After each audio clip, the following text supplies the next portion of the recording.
Losing a parent by Fiona martial.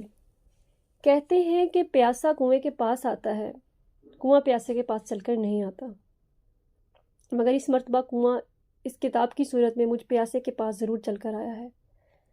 یہ کتاب مجھے ایک پرانی کتابوں والے اسٹال سے ملی جہاں میں صرف ایک نظر کتابوں کے عنوان دیکھنے کے لیے ہی رکی تھی۔ یہ کتاب مجھے تب ملی جب میں بابا اپنے پیارے دوست کو کھونے کے بعد غم سے نڈھال تھی۔ تنہائی مجھے ڈس رہی تھی اور سب مجھے مضبوط بننے کا درس دے رہے تھے۔ یہ کتاب اور میرے ایک امریکی دوست جوئے نے مجھے سکھایا کہ ایک مضبوط انسان کے لیے ایسے مرحلے میں کمزور پڑ جانا کتنا ضروری ہے۔ یقین کیجئے کہ یہ کتاب بہترین ہے۔ بابا کی وفات کے بعد تقریباً 10-12 دن تک میں مسلسل جاگتی رہی۔ سونے کے لیے آنکھیں بند کرتی تھی تو دل ڈوبتا تھا۔ ڈپریشن کی انتہا کیا ہوتی ہے پہلی بار معلوم ہوا۔ میرا ڈپریشن اس وقت تک مجھے جکڑے ہوئے تھا جب تک مجھے اس کتاب جو ہے یہ مجھے مل نہیں گئی تھی۔ اس کتاب نے میرے دل و دماغ سے بابا کی وفات کو اور اس وفات کو جو میں ڈینائل کے سٹیج پہ تھی اسے قبول کروایا تو مجھے لگا کہ میں پاگل ہونے سے بچ سکتی ہوں۔ اس کتاب کے کل 10 چیپٹر ہیں جو بہت ہی مختصر اور جامع ہیں۔ اس کتاب کی خاص بات یہی ہے کہ یہ آپ کے درد کو دوسروں کی نظر اور سوچ کے مطابق نہیں سمجھتی، بلکہ خالص درد جو صرف آپ اور رب ہی سمجھ سکتے ہیں۔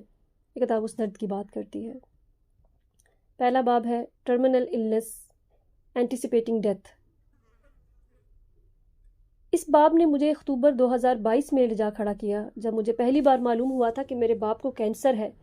اپنے گھر میں وہ پہلی انسان تھی جسے ڈاکٹر سے والد کی بیماری اور اس کے لا علاج ہونے کی خبر ڈاکٹر نے سنائی تھی۔ مجھے احساس ہوا کہ اس وقت کا غم بھی کم نہ تھا اور اس بات کو قبول کرتے کرتے مجھے کتنی بار اپنے آپ سے لڑنا پڑا تھا۔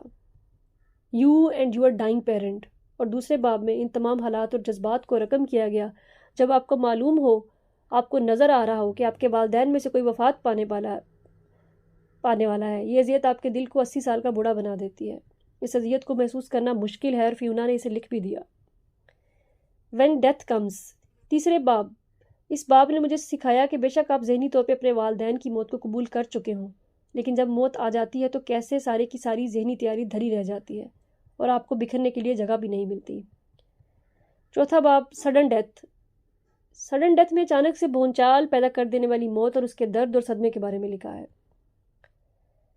پانچواں باب دا ابنڈنٹ چائلڈ گریف۔ یہ باب میرا پسندیدہ رہا کیونکہ میں نے جن حالات اور جذبات کا سامنا کیا اس کی ایک سطر ہی سے بیان کرتی ہے۔ والدین میں سے کسی کے کھو جانے کے بعد جو آئسولیشن، جو تنہائی پیدا ہوتی ہے وہ جان لیوا ہے۔ یہ تنہائی در حقیقت آپ کے اپنے اندر پیدا ہو چکی ہوتی ہے۔ یہ کتاب اور میرے جذبات یہی بتاتے ہیں کہ آپ جس اسٹیج پر کھڑے ہوتے ہیں دوسرا کبھی بھی اسے نہیں سمجھ سکتا جب تک وہ خود ان حالات سے گزرا نہ ہو۔ آپ بظاہر مطمئن کھڑے ہوئے چٹان کی طرح مضبوط نظر آ رہے ہوں، لیکن آپ کے اندر چلنے والے طوفانوں سے کوئی بھی باخبر نہیں ہو سکتا۔ جب دوسرے آپ کو روزمرہ کی ذمہ داریاں نارمل انداز میں سر انجام دیتے دیکھ کر مضبوط اور بلند حوصلہ سمجھیں، مگر وہ یہ نہیں سمجھتے کہ یہ نارمل ہونا ہی سب سے زیادہ ایب نارمل ہے۔ چھٹا باب پیٹرن آف لاس کو پڑھ کر میں خوف زدہ ہوئی ہوں کیونکہ آپ کے والدین کی رحلت کے بعد آئندہ ملنے والے وہ غم ہیں۔ یہ باب ان کے بارے میں ڈراتا بھی ہے اور آگاہی بھی دیتا ہے۔ ساتواں باب ہے inheritance, new positions and new ideas. یہ آپ کو والدین کی رحلت کے بعد پیدا ہونے والے معاشی اور معاشرتی مسائل کے حل کے بارے میں آگاہی دیتا ہے۔ آٹھواں باب you and your remaining parent. والدین میں سے کسی ایک کے گزر جانے کے بعد دوسرے کے ساتھ آپ کا تعلق کیا صورت اختیار کرتا ہے، یہ باب اس کے بارے میں تفصیل سے بیان کرتا ہے۔ اس باب کو پڑھ کر مجھے والدہ کے ساتھ اپنے تعلق کو ایک نئے انداز سے سمجھنے میں مدد مل رہی ہے۔ ہیلپ، نواں باب۔ اس میں یہ سمجھایا جاتا ہے کہ آپ کو کس سے مدد حاصل کرنی ہے اور کس سے نہیں کرنی، اور کیسے مدد حاصل کرنے کے لیے خود پر زبردستی نہیں کرنی۔ پہلے مرحلے میں تو آپ لوگوں سے ملنے سے، بات کرنے سے کتراتے ہیں۔ اس کے بعد ایک وقت آتا ہے کہ جب آپ کو دوسروں کی مدد کی ضرورت پیش آتی ہے، اور اسی باب کی مدد سے مجھے احساس ہوا کہ میں نے ایک روز اپنی کولیگ اور اس کی روم میٹ سے اپنے درد کو شیئر کیا تو مجھے ان کی طرف سے بہت سپورٹ ملی جس سے مجھے فوری سکون محسوس ہوا تھا۔ اس وقت وہ دونوں میرے لیے سپورٹ گروپ تھیں کیونکہ وہ دونوں بھی اپنے والد کو کھو چکی تھیں۔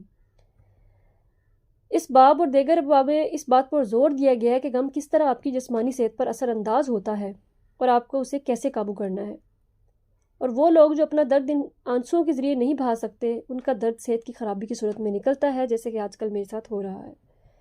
10واں اور آخری باب getting on with your life. والدین میں سے کسی کی وفات آپ کی خود اعتمادی کو بری طرح ہلا کر رکھ دیتی ہے۔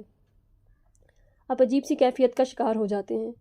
آپ کو زندگی میں آگے بڑھنا بہت مشکل لگ رہا ہوتا ہے۔ آپ زندگی سے ڈرنے لگتے ہیں۔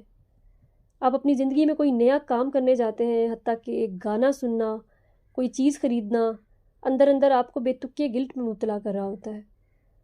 غم اور عجیب و غریب کیفیات کا آپ کے شروع کے 2 سال میں سامنا رہتا ہے، لیکن اس کا یہ مطلب ہرگز نہیں ہوتا کہ آپ صرف اسی غم کے ہو کر رہ جائیں۔ آپ کو زندگی کی طرف واپس آنے کے لیے آگے بڑھنا ہی ہوگا۔ گوئی آسان ہرگز نہیں ہے، بہت ہمت اور کوششوں کی ضرورت ہوتی ہے، اور اس کتاب کو پڑھنے کے بعد اور اس پر تبصرہ لکھ کر میں نے اپنی پہلی کوشش کامیاب بنا لی ہے، الحمدللہ۔